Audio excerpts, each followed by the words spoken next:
성안교회 형제자매 여러분, 한 주 동안 주의 은혜 가운데 잘 계셨습니까? 오늘도 한 자리에 모이지 못하고 각 가정에서 예배를 드립니다. 우리 찬송가 1장 만복의 근원 하나님, 우리 함께 부르겠습니다.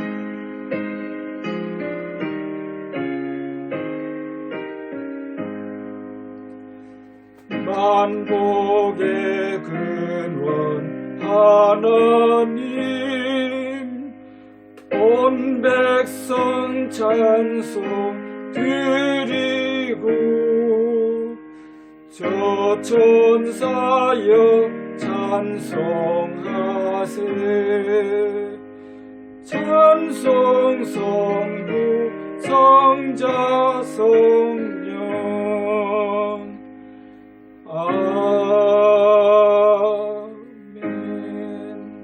기도하겠습니다.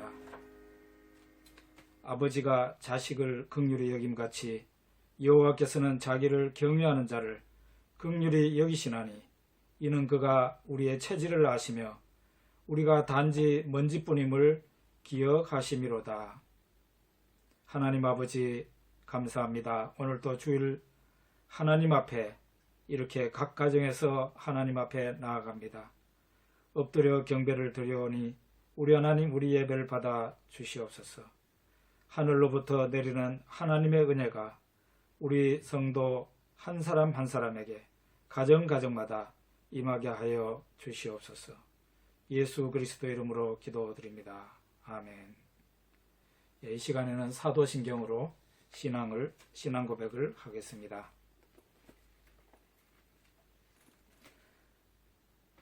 나는 전능하신 아버지 하나님, 천지의 창조주를 믿습니다. 나는 그의 유일하신 아들 우리 주 예수 그리스도를 믿습니다. 그는 성령으로 잉태되어 동정녀 마리아에게서 나시고 본디오 빌라도에게 고난을 받아 십자가에 못 박혀 죽으시고 장사된 지 사흘 만에 죽은 자 가운데서 다시 살아나셨으며 하늘에 오르시어 전능하신 아버지 하나님 우편 앉아 계시다가 거기로부터 살아있는 자와 죽은 자를 심판하러 오십니다. 나는 성령을 믿으며 거룩한 공교회와 성도의 교제와 죄를 용서받는 것과 몸의 부활과 영생을 믿습니다. 아멘. 이제 우리 찬송가 43장을 다 함께 부르겠습니다. 43장 즐겁게 안식할 날 부르겠습니다.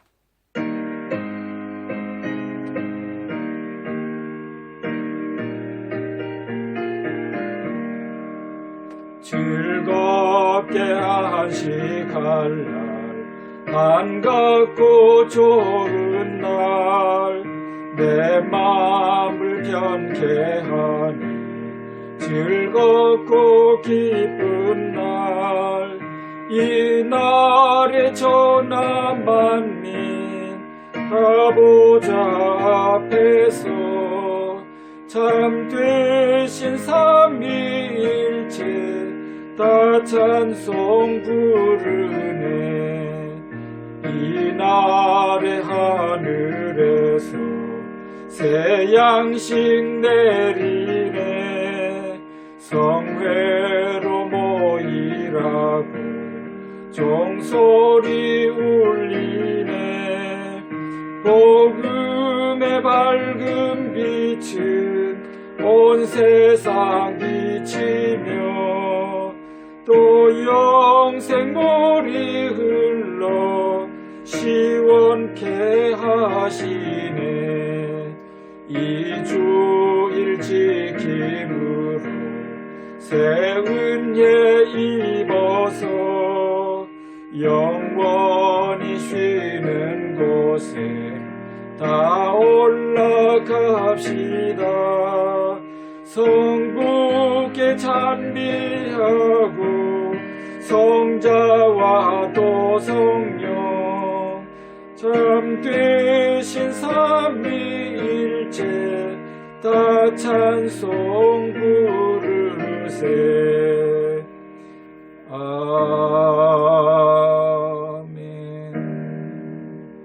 기도하겠습니다. 하나님 아버지, 감사와 찬송과 영광과 경배를 하나님 앞에 올려드립니다. 하나님, 이 세상에서 수많은 사람들이 태어나서 살다가 이 세상을 떠납니다. 그 가운데서 우리를 선택하여 주시고 하나님 앞에서 살게 하시고 하나님의 자녀라 칭함을 받게 해주신 것을 감사합니다. 하나님께서 아들의 영을 우리들에게 주셔서 우리가 성령으로 말미암아 하나님을 아빠라 부를 수 있도록 하나님께서 은혜 베풀어 주신 것을 감사하고 감사합니다. 하나님 아버지, 우리가 하나님의 자녀로서 이 세상을 산다고 하지만은 우리 자신을 살펴볼 때 하나님의 자녀된 본분을 다하지 못하고 살 때가 많았습니다. 하나님 아버지, 긍휼히 여겨주시고 불쌍히 여겨주시기를 기도하고 합니다. 하나님, 우리가 우리의 말과 행실을 통해 하나님 앞에 영광을 돌리고 세상 모든 사람들이 우리를 보고 하늘에 계신 하나님께 영광을 돌려야 될 텐데 우리를 보고 세상 사람들이 과연 그렇게 했을까 걱정스럽습니다. 우리 하나님 아버지, 우리의 부족함과 허물과 죄를 용서하여 주시옵소서. 하나님께서 저희들을 긍휼히 여겨주셔서 이전보다 더 좋은 믿음을 주시고 성령으로 충만하게 하셔서 저 하나님의 사람들이 믿음으로 살았던 것처럼 하나님의 이름을 전파하며 살았던 것처럼 저 사도 바울이 온갖 핍박과 어려움을 당하면서도 예수 그리스도의 십자가를 자랑하며 저 유럽에까지 복음을 전하였던 것처럼 우리 하나님께서 우리에게도 성령의 큰 은혜를 부어주심으로 저희들이 주의 자녀답게 살게 하시고 그리스도의 군사답게 살 수 있도록 우리 하나님 아버지 은혜를 베풀어 주시옵소서. 하나님 아버지, 지금 코로나 전염병이 중국을 지나서 한국에 왔다가 온 세상을 두렵게 하고 있습니다. 하나님 아버지, 긍휼히 여겨주시고 긍휼히 여겨주시옵소서. 하나님께서는 우리가 알지 못하는 하나님의 특별한 계획이 있기 때문에 이와 같은 전염병이 일어났는 줄 압니다. 그러나 하나님 아버지, 오직 긍휼히 여겨주셔서 택한 백성 저희들을 불쌍히 여겨주셔서 온 만방에서 하나님 이름으로 칭하며 하나님의 자녀로 살아가고 있는 성도들, 하나님이 피난처가 되어주시고 반석이 되어주셔서 이 어렵고 힘들고 위험한 시기를 하나님 안에서 하나님 날개 아래서 평안하게 지나갈 수 있도록 은혜를 주시옵소서. 하나님 아버지, 다만 원하옵건대 참 이때에 하나님의 공의가 나타나서 정말 하나님 앞에 악한 자들이 처벌을 받게 하시고 하나님 아버지 앞에 이 세상이 더 정돈되고 거룩하고 공의로운 세상이 될 수 있도록 우리 하나님 은혜를 베풀어 주시옵소서. 하나님 아버지, 우리 성안교회 지금 4주일째 이렇게 모이지 못하고 각 가정에서 예배를 드립니다.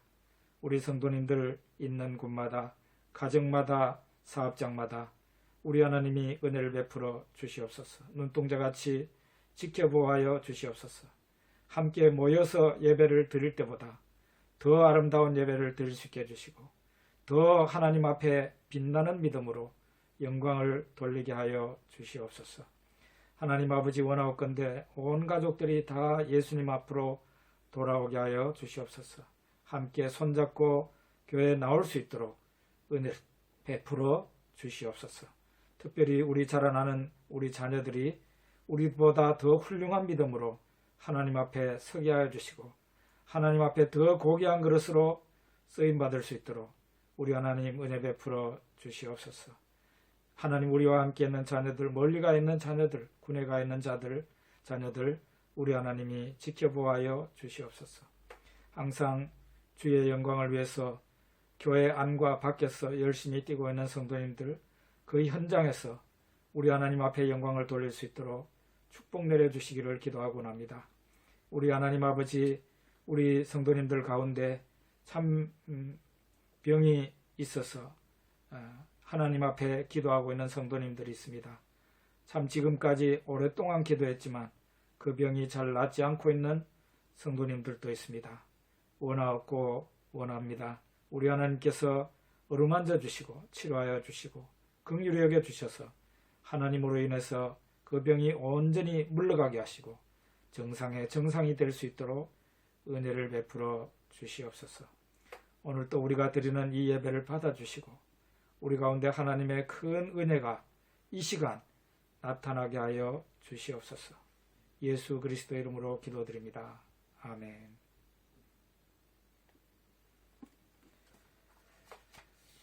찬송가 204장을 부르겠습니다. 주의 말씀 듣고서 204장 부르겠습니다.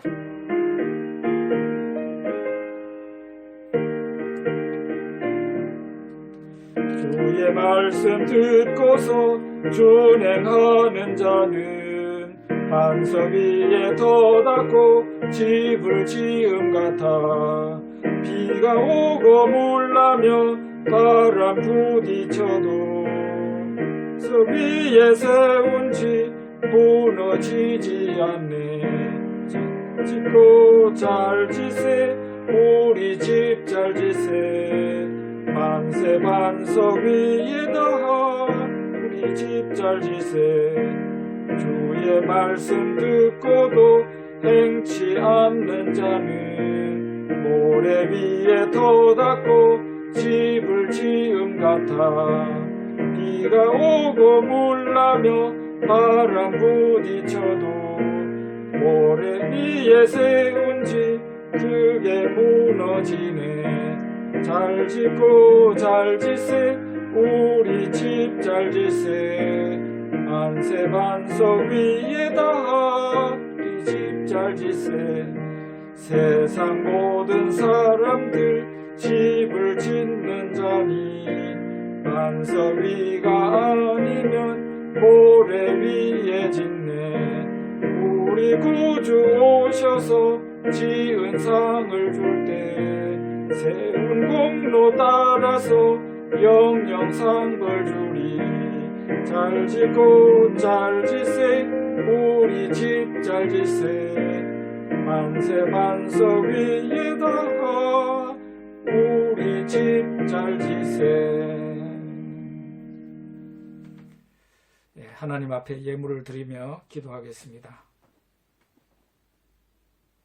하나님 아버지, 저희들을 교회 안에 모여서 예배를 드리나 또 지금처럼 함께 모이지 못하고 가정에서 이렇게 예배를 드리나 우리가 하나님의 자녀가 된 것을 감사하고 감사합니다. 우리가 어느 곳에서 또 어느 때에 예배를 드린다 할지라도 하나님은 우리의 아버지가 되시며 우리의 경배를 받으시기에 합당하십니다. 생사화복을 주장하시는 하나님 아버지, 우리에게 하나님께서 필요한 물질을 주셔서 우리가 오늘 이 시간에도 하나님이 주신 것으로 하나님 앞에 예물을 올리게 하신 것을 감사합니다. 주일 헌금을 하나님 앞에 올려드립니다. 드리는 손길 하나님께서 아시오매 하나님 복내려 주시옵소서. 감사하는 마음으로 감사의 예물을 드리는 성도가 있습니다. 이 감사가 또 다른 감사로 이어지게 하여 주시옵소서. 소득의 11조를 하나님 앞에 올려드리는 성도가 있습니다. 성경에 말씀하신 대로 창고가 가득히 차고 넘치게 해주셔서 마음껏 주의 일하고 마음껏 세상의 빛으로 살 수 있도록 하나님께서 은혜를 베풀어 주시옵소서. 선교헌금을 하나님 앞에 올려드리는 성도도 있습니다. 선교 현장에서 믿는 자가 많이 나타날 수 있도록 은혜를 베풀어 주시옵소서. 구제헌금과 사랑의 쌀 헌금을 하나님 앞에 올려드리는 성도가 있습니다. 하나님 아버지, 가난한 자를 구제하는 것은 하나님께 구워주는 것이라 하였사오니 하나님 아버지 그대로 되게 하여 주시옵소서. 건축헌금을 하나님 앞에 올려드리는 성도도 있습니다. 예배당이 아름답고 훌륭하게 하나님 선거처럼 이 예물 드리는 그 성도와 가정과 산업이 아름답게 세워지게 하여 주시기를 기도하고 원합니다.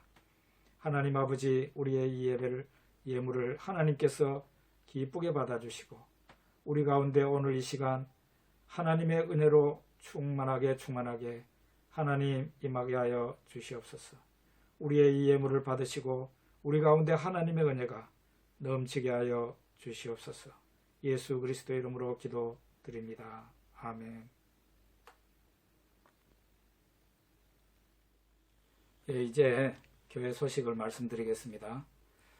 예, 오늘 벌써 4주째 이렇게 교회에서 모이지 못하고 영상 예배로 하나님 앞에 드리고 있습니다.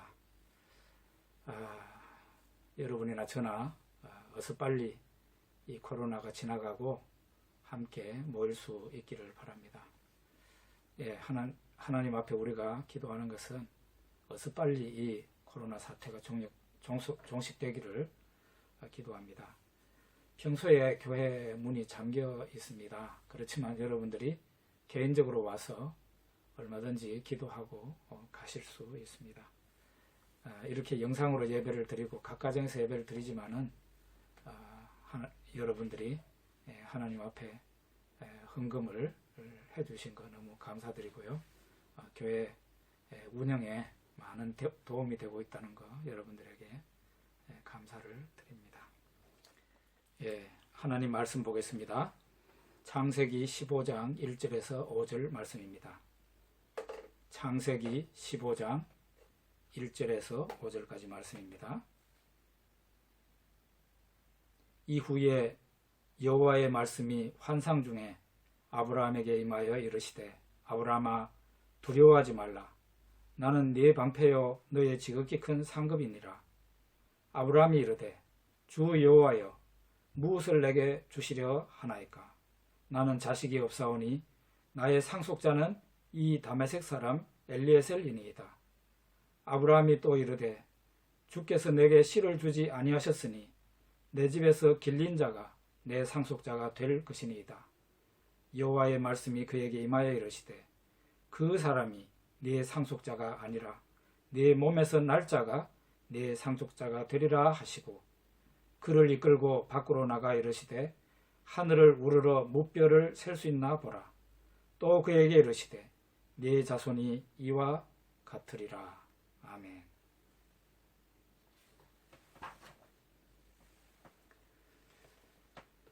예, 우리가 위인전을 읽으면 그 주인공들이 흠이 없는 신적인 존재처럼 그렇게 느껴집니다.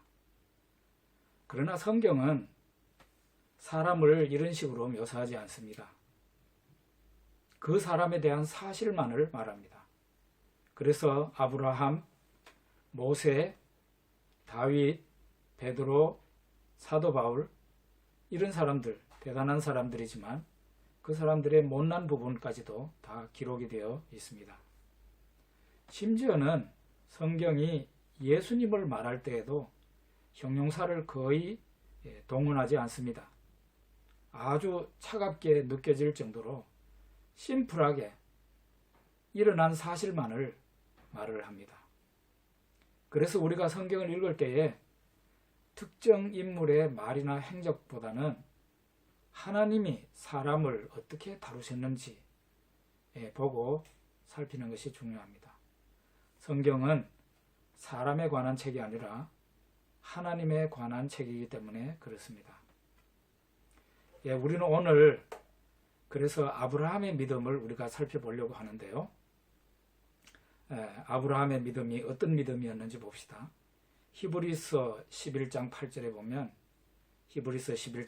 보면 믿음으로 아브라함은 부르심을 받았을 때에 순종하여 장래의 유업으로 받을 땅에 나아갈새 갈 바를 알지 못하고 나아갔으며 하는 말씀이 있습니다. 이 말씀만 우리가 보게 되면 아브라함의 믿음이 처음부터 대단한 믿음, 거의 완벽한 믿음이었다 그렇게 생각하기가 쉽습니다. 그런데 그렇지 않습니다. 지금 생각해 볼 때 제가 신학원에 입학해서 1학년일 때요. 지금은 서울 남포교회 은퇴 목사님이신 원로 목사님이신 박영선 목사님이 기독교 교육학 교수로 들어오셨습니다. 그분이 첫 강의 시간에 아브라함의 믿음을 막 깎아내리는 그런 강의를 하셨습니다. 그러자 학생들이 벌떼같이 일어나가지고 막 항의성 질문을 해대기 시작했습니다. 그러니까 이 박 목사님도 한성질 하셔서 너희들이 뭔데 어깨에 그리 힘이 들어가 있느냐, 내가 힘 들어간 그 어깨를 까부숴 주겠다 하는 식으로 강의를 하셔서 우리가 다 쇼크를 받았던 적이 있습니다. 그 박영선 목사님의 말씀은 학생들의 고정관념을 깨주겠다 하시는 말씀이죠.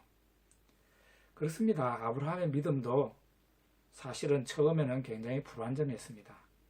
그리고 그의 믿음이 점차 성장해 갔다고 이해하는 것이 맞죠.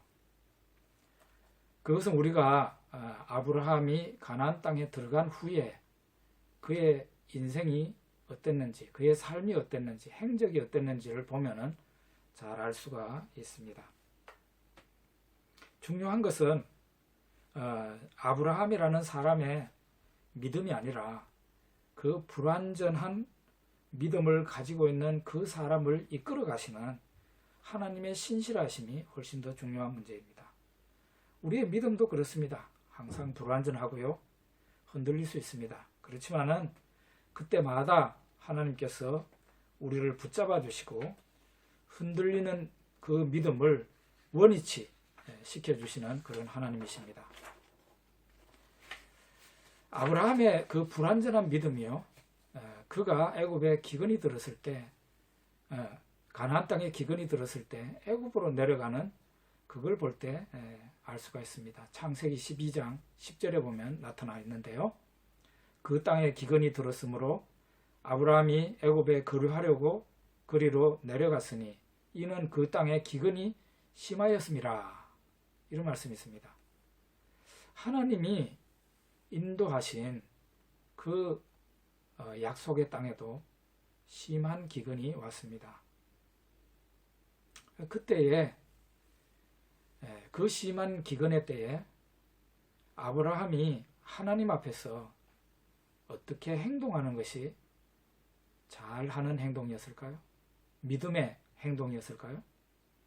심한 기근이 그 땅에 왔고, 그래서 재산상의 손해가 많이 발생하지만, 그리고 그와 함께 하는 식솔들의 안위가 걱정이 되기도 하지만은 하나님께서 약속하신 땅이니까 그 땅에 그대로 머물러 있어야 하나님 앞에 오른 것이죠. 그러나 아브라함이 어떻게 합니까? 잠시 그 기근을 모면하고자 애굽으로 내려갑니다. 애굽 사람이 무섭죠. 그래서 아내한테 당신 이제부터 내 아내라 하지 말고 누이라고 하자, 그렇게 합니다. 이렇게 해서 애굽 왕궁에 알려지게 되고, 아브라함의 아내 사라가 애굽 왕의 후궁으로 왕궁에 그냥 데려감을 당하고 많은 불상사가 생기죠. 이렇게 아브라함의 믿음이 흔들려서 불명예까지 당하는 일이 발생하게 되는 것입니다. 또 아브라함은 자손을 기다리다가 지치는 일까지 생깁니다. 창세기 15장 1절에서 2절에 보니까요, 그런 말씀이 있습니다. 이후에 여호와의 말씀이 환상 중에 아브라함에게 임하여 이르시되, 아브라함아 두려워하지 말라. 나는 네 방패요 너의 지극히 큰 상급이니라. 아브라함이 이르되, 주 여호와여 무엇을 내게 주시려 하나이까? 나는 자식이 없사오니 나의 상속자는 이 다메섹 사람 엘리에셀이니이다. 하나님이 아브라함에게 나는 너의 방패요 지극히 큰 상급이다, 이렇게 말씀하시니까 아브라함이 거의 신경질적으로, 감정적으로 주 여호와여 무엇을 내게 주시려 하나이까? 나는 자식이 없습니다. 나의 상속자는 이 다메섹 사람 엘리에셀입니다. 이렇게 말을 했죠. 아브라함의 말은 다분히 감정적입니다. 그때 하나님이 말씀하세요. 그 사람은 너의 상속자가 아니다. 너의 몸에서 날 사람이 너의 상속자가 되리라. 이렇게 말씀하십니다. 여러분, 아브라함의 입장에서 한번 생각해 봅시다. 하나님이 말씀하신 대로 아브라함 자기의 몸에서 태어날 상속자가 태어난다면 얼마나 좋겠습니까? 그것보다 더 바랄 바가 없겠죠. 그러나 아브라함에게는 현실적으로 이 문제가 다르게 느껴집니다. 하나님의 약속은 말씀만 있지 실현 가능성이 점점 멀게 느껴지는 것입니다. 그래서 아브라함은 기다리고 기다리다가 나중에 지치게 됩니다. 여러분, 이런 것은 우리들에게도 충분히 있을 수 있는 일이라고 생각하는데요. 마태복음 7장 7절에 보면 구하라 그러면 너희에게 주실 것이요 찾으라 그러면 찾을 것이요 문을 두드리라 그리하면 너희에게 열릴 것이니 하는 말씀이 있습니다. 예수님이 이 말씀하셨어요. 어려운 문제가 생겼을 때 우리는 이 말씀을 하나님 앞에 내밀면서 이 말씀에 이렇게 구하라 하면 주신다 그랬으니까, 찾으면 찾아낼 것이라고 말씀하셨으니까 이 말씀대로 꼭 이루어 주십시오. 그러면서 하나님 앞에 기도합니다. 이렇게 간절히 기도하는데요, 어떻습니까? 시간이 흘러가도 하나님의 응답은 잘 내리지를 않습니다. 그러니까 우리 속에서 원망이 막 터져 나오려고 하죠.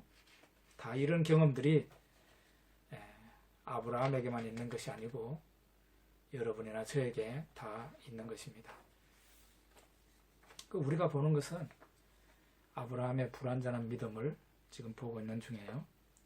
아브라함은 또 중대한 중요한 일을 하면서도 기도를 하지 않는 모습을 우리들에게 보여줍니다. 창세기 16장 1절과 2절에 보면 이런 말씀이 있습니다. 아브라함의 아내 사레는 출산하지 못하였고 그에게 한 여종이 있으니 애굽 사람이요 이름은 하갈이라. 사레가 아브라함에게 이르되 여호와께서 내 출산을 허락하지 아니하셨으니 원하건대 내 여종에게 들어가라. 내가 혹 그로 말미암아 자녀를 얻을까 하노라 하매 아브라함이 사레의 말을 들으니라 하는 말씀이 있습니다. 부부 사이에 자녀가 없을 때, 아들이 없을 때 첩을 얻어서 해결해 보려는 것은 아브라함 당시에도 있었던 모양입니다. 이게 바로 사회 관습이었습니다. 그런데 이 사회 관습을 신자가 그대로 따라서 해야 되는가 하는 것은 생각해 볼 만한 일입니다. 아브라함의 아내 사라가 여종 하갈을 첩으로 삼아서 아들을 얻어봅시다 할 때 아브라함은 좋다고 했습니다.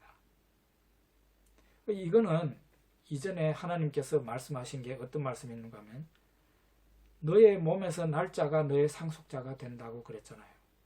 그러니까 이것 또한 아브라함의 몸에서 나는 거라고 그렇게 생각하기 쉬웠을 것입니다. 이렇게 해서 아들을 낳는 것도 하나님의 뜻일 수 있겠구나, 그렇게 생각을 할 수 있다는 것입니다. 어쨌든 중요한 것은 아브라함은 이 중요한 일을 하면서도 하나님 앞에 기도를 하지 않는다는 것입니다. 첩을 얻는 것이 굉장히 중요한 문제죠. 약속의 자손을 얻는 문제니까요. 굉장히 중요한 문제인데 아브라함은 이 중요한 일에 있어서 기도를 했다는 말이 성경에 나와 있지 않아요. 어쩌면은 아브라함이 일부러 기도를 피했을 수도 있습니다. 이렇게 해서 아브라함은 여종 하갈을 첩으로 맞아서 첫 아들 이스마엘을 얻게 됩니다. 아브라함 개인적으로는 그 첫 아들 이스마엘이 하나님의 약속의 자손이 되고 그의 상속자가 되기를 바라지만 하나님께서는 아니라 하십니다. 그러니 아브라함은 엄청난 과오를 저지른 것이 되었고 훗날 너무나 마음이 아파하고 후회를 하는 것을 우리가 보게 됩니다. 우리도 종종 이런 일이 있습니다. 특별히 우리 자신들에게 좋은 계획이 서 있을 때에 기도하고 싶은 마음이 있어야 될 텐데 거꾸로 기도를 피하는 경우가 많이 있습니다. 사람이 이성교제를 할 때 굉장히 중대사입니다. 그리고 남녀가 결혼할 때 엄청 중요한 일이죠. 그리고 우리가 새로운 어떤 사업을 전개할 때, 사업상 중요한 일이 생겼을 때, 이럴 때 얼마나 중요한 일입니까? 근데 이런 중요한 일을 만났을 때 어떻게 합니까? 당연히 우리는 기도하며 하나님 앞에 물어봐야 되는데 상당히 많은 경우에 있어서는 오히려 기도하기를 꺼린다는 것이 문제입니다.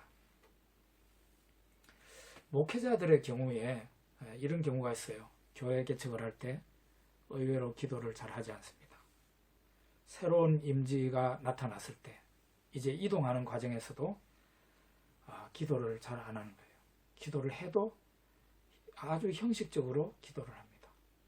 사람들이 묻죠. 목사님, 하나님께서 응답하시던가요? 그러면 그 목사님 대답이 기도했더니 하나님께서 평안한 마음을 주시더라. 기도했더니 하나님께서 내 마음을 그쪽으로 향하게 하시더라. 하나님께서 허락하시더라. 이런 식으로 말을 하는데요. 실제로는 하나님이 허락하신 것이 아니고 자기 인간적으로 결정한 것이라고 그렇게 봐지는 것이죠. 자기 마음대로, 마음이 가는 대로 결정을 해놓고 하나님의 인도라고 그렇게 말을 하는 것입니다. 그러면 제대로 기도하지 못하는 이유가 무엇인가요? 중대사를 만나서 좋은 계획이 있을 때 기도하지 못하는 이유가 무엇입니까? 그것은요, 그 중요한 일 앞에서 내 마음이 흔들리는 게 문제예요. 내가 이미 마음이 흥분하고 있는 거예요. 그리고 내 마음의 발이 이미 그쪽으로 넘어가 있어요. 발을 밟고 있어요. 그러니까 진솔한 기도가 되지 않는 것입니다. 그래서 참 중요한 일인데도 기도를 제대로 하지를 못하고 기도를 해도 빙빙 도는, 그러니까 핵심이 있는 기도를 못하고 빙빙 도는 기도를 하다가 마는 것입니다. 그러고는 자기 마음이 이미 서 있는 대로 그냥 결행을 하고 맙니다. 그런데 어떻게 됩니까? 막상 일을 저지르고 난 다음에는 후유증이 생기고 그 뒷감당을 못해서 하나님 앞에서 울면서 불면서 하나님 앞에 하소연하며 기도하는 일이 벌어지는 것입니다. 자, 이렇게 해서 아브라함이 애굽 여종 하갈에 통해서 이스마엘을 얻고 난 뒤에요, 14년이라는 세월이 더 흘러갑니다. 아브라함 나이가 99세가 되었습니다. 아브라함 부부는 생식 능력이 사라진 지가 아주 오래 지났습니다. 이제는 인간적으로 자식을 낳을 수 있다는 희망이 몽땅 다 사라지고 난 뒤였어요. 그것도 아주 오래됐습니다. 어떤 수단과 방법을 통해서도 자식을 낳을 수 없는 상황이 되었습니다. 그런데 놀랍게도 그때에 하나님께서 찾아오시고 하나님의 놀라운 능력이 나타나는 것입니다. 이렇게 해서 독자 이삭이 아브라함 부부에게 태어납니다. 그리고 그러고 나니까 아브라함 부부는 이 일은 내가 한 것이 아니고 하나님이 하셨습니다 하고 진심 어린 고백을 할 수밖에 없는 것입니다. 우리도 이런 일이 생길 때예요, 정말 모든 사람들이 이구동성으로 그것은 하나님의 은혜입니다, 하나님께서 하셨습니다 하는 그런 일이 우리들에게 생기는 것입니다. 아브라함의 믿음이 처음부터 훌륭했던 것은 아닙니다. 믿음의 조상인 아브라함도 믿음이 차츰차츰 자라갔습니다. 처음에는 아브라함이 하나님이 금지하신 그 금지선을 넘기도 해요. 그리고 거짓말을 하기도 하고요. 사람들을 두려워하기도 하고.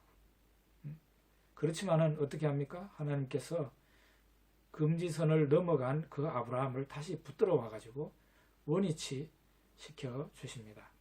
이것이 바로 하나님의 열심이죠.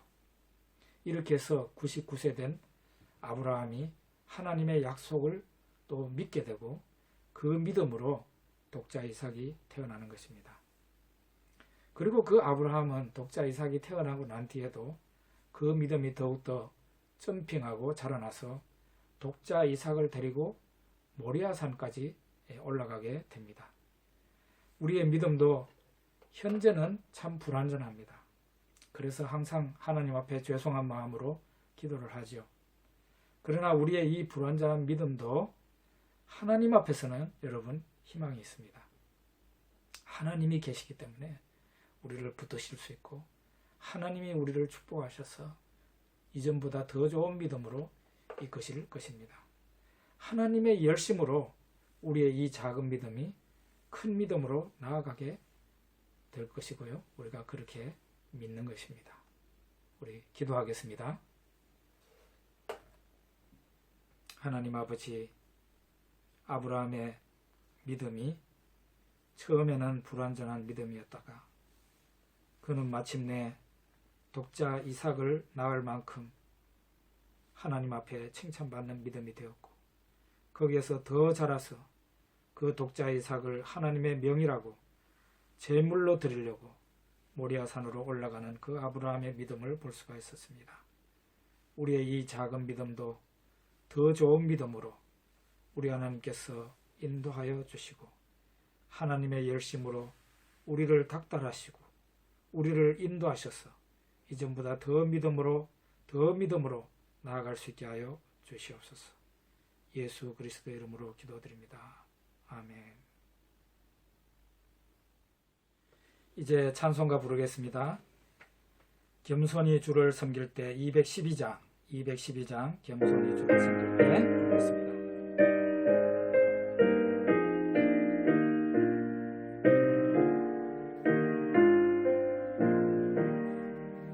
겸손히 주를 섬길 때 괴로운 일이 많으나 구주여 내게 힘주사 잘 감당하게 하소서.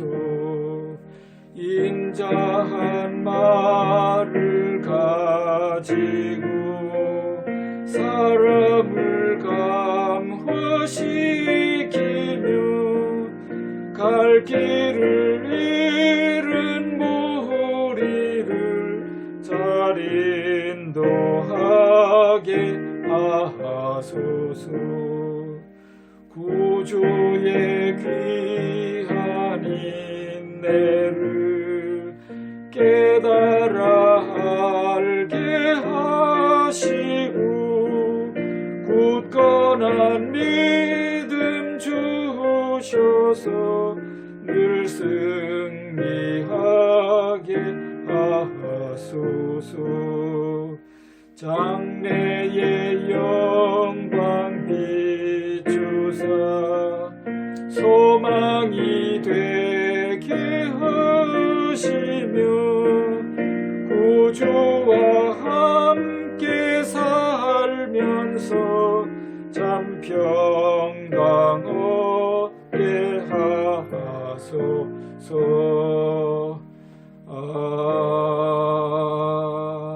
아멘. 기도하겠습니다. 지금은 우리 구주 예수 그리스도의 은혜와 하나님 아버지의 무한하신 사랑과 성령님의 교제 충만 인도 축복하심이 더 나은 믿음으로 전진해서 하나님 앞에 영광을 돌리며 이 세상에서의 삶에서 승리하기를 소원하는 우리 성안교회 형제 자매 모든 분들과 그 가정과 하시는 일들 위해 영원토록 함께 있을지어다. 아멘.